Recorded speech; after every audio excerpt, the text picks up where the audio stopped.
香港飲食文化豐富多彩、趣味萬千，陪伴咗香港人幾十年嘅茶堆、大排檔以及老字號嘅酒樓食肆，處處都可以喚起香港人嘅集體回憶。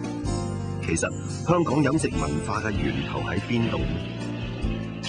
其實香港嘅飲食咧，就一向咧就以廣州馬首是瞻嘅，即係直至到50年代左右咧，我哋睇見香港嘅食肆咧，特別係做廣東菜嘅，不論酒樓好茶樓好，都係標榜羊城風味嘅。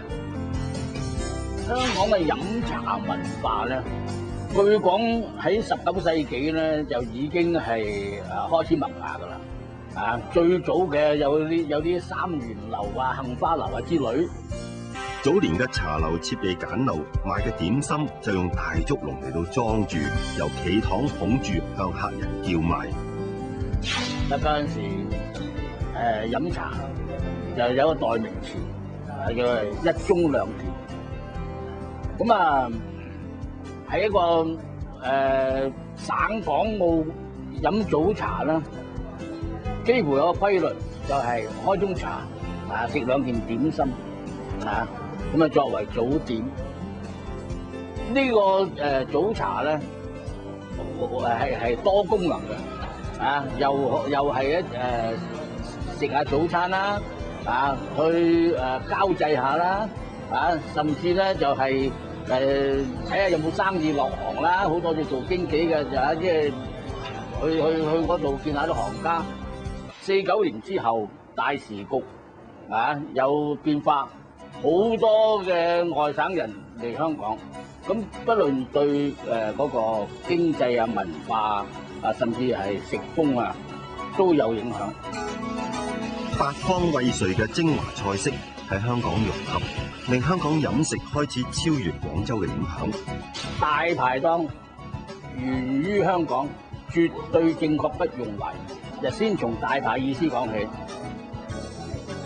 其實呢個大排咧，當年咧就係有啲因恤嗰啲退休嘅低級公務員嘅制度嚟嘅。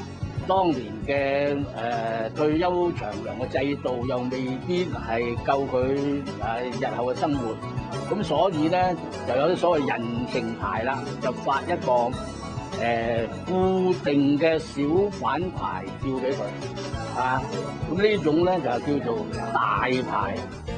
大排檔嘅風行亦都造就咗香港唔少出名嘅酒樓，位於中環嘅呢間酒家就係其中之一。咁當時嚟計，我哋啲燒鵝都賣得好出色。咁好多時嗰啲人客咧，咁買咗啲燒鵝，我哋送禮或者喺東南亞嗰啲咧，就坐飛機咧，我哋就作為手信嘅。咁所以嚟計有飛天燒鵝嘅稱號。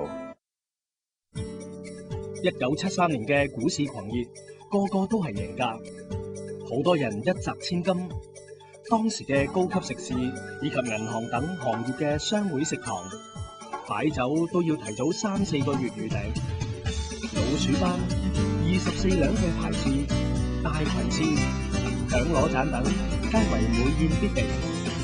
呢段時期可以話係香港飲食業嘅黃金歲月。